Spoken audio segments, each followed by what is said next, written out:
Hello, my name is Rick Traffas, and I'll be talking to you today about Chapter 19, Administrative Agencies. If you hear some sounds behind you, it's from the construction going on in the media suite. An administrative agency is a federal or state government agency. It's considered the backbone of administrative law. Agencies are tasked to oversee or implement specific legislation through the creation of policies and procedures. For example, the Environmental Protection Agency was tasked to oversee the Clean Air Act, or the National Labor Relations Board was charged to oversee the National Labor Relations Act. Just to give you a little background about the National Labor Relations Board, it was formed during the Great Depression. During the Great Depression, unemployment was rampant, and people had no labor protections. I'm going to show you a small clip just to give you a little bit of insight to what people faced. 1929. The financial house of cards collapses, and the overinflated stock market plunges into a Great Depression. A financial panic grips the world. For the majority, it means the interminable line outside factory gates, desperately hoping for a job that rarely comes. It means hunger and a march of the unemployed in the nation's capital. With acute domestic problems, America would now isolate herself more than ever from the international scene. It started in America, but practically overnight an economic blizzard swept the world. In Japan, France, Britain, always the unemployed, the soup kitchens, the grinding poverty, and the despair.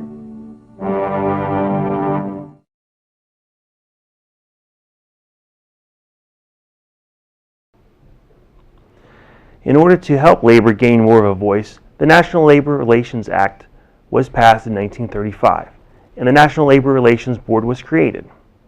The board is made up of 5 members, who are appointed by the President of the United States.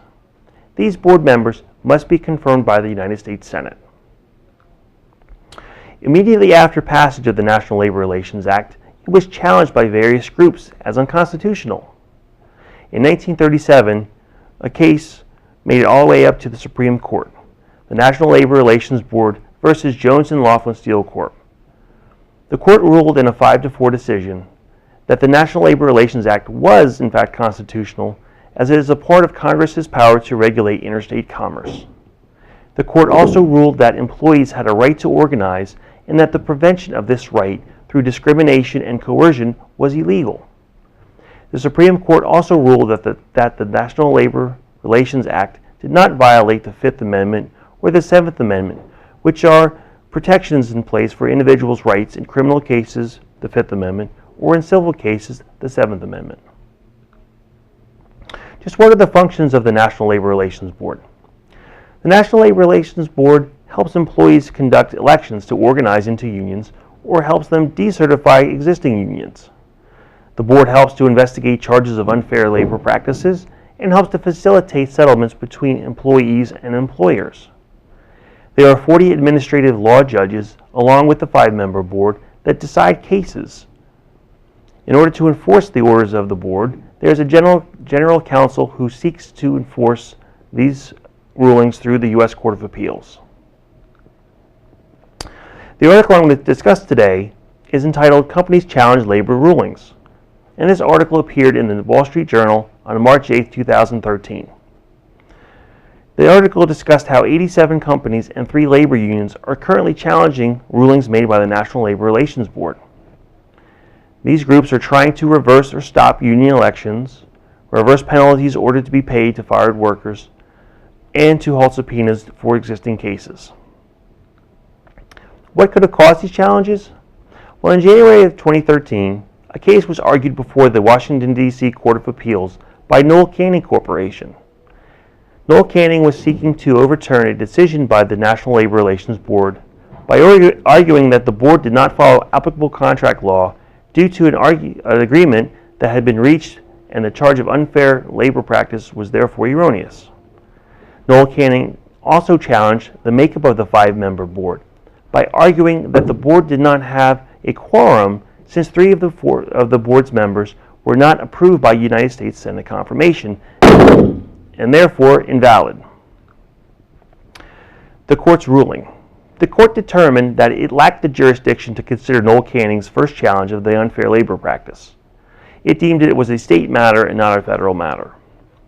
However, the court did agree with Noel Canning that 3 of the board's members whose appointments were made as recess appointments were unconstitutional.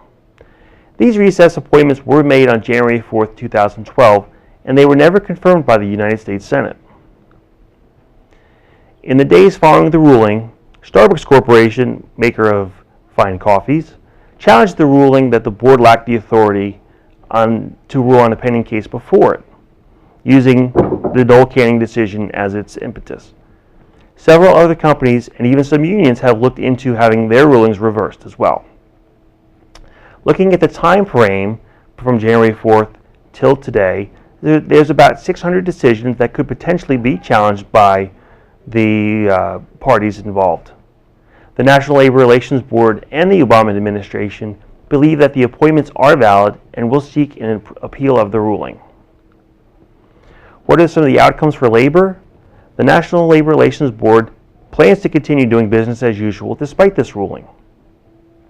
Rulings will probably be delayed. The enforcement of these rulings will probably be delayed until the issue is resolved by the courts. Some experts believe that this issue is the most significant the board has seen since the National Labor Relations Act was ruled constitutional in 1937. What is the basis of the court's ruling? Well, if we look at the U.S. Constitution, Amendment 20, Section 2, decrees that Congress should meet at least once a year and that the meeting will begin at noon on the 3rd day of January. In Article 2, Section 2, the Constitution deems that the President has the power to fill vacancies that may happen during the recess of the United States Senate. President Obama made the recess appointments on January 4, 2012. However, as we see through Amendment 20, the United States Senate was actually in session and not in recess. The court ruled that these appointments were therefore invalid because the appointments were never confirmed by the United States Senate. Thus, the board did not have a quorum and could not render any decision. Because to have a quorum, at least 3 members have to be valid. What are some of the potential outcomes? The ruling by the United States Court of Appeals will potentially define the scope of the power granted to the executive branch by the United States Constitution in Article 2, Section 2 to make appointments to the federal agencies. Furthermore, the ability to use recess appointments in the future may become more limited. If we look at the Constitution, Article 1, Section 8 of the Constitution provides that Congress shall make the laws necessary to execute the powers granted in the entire Article 1. Rulings such as these may also bring the agencies under more congressional control, and they will no longer be considered the 4th branch of the United States government. The case is ongoing, and we will have to wait and see how the courts rule. This may make it all the way to the Supreme Court, so watch your newspapers. Thank you.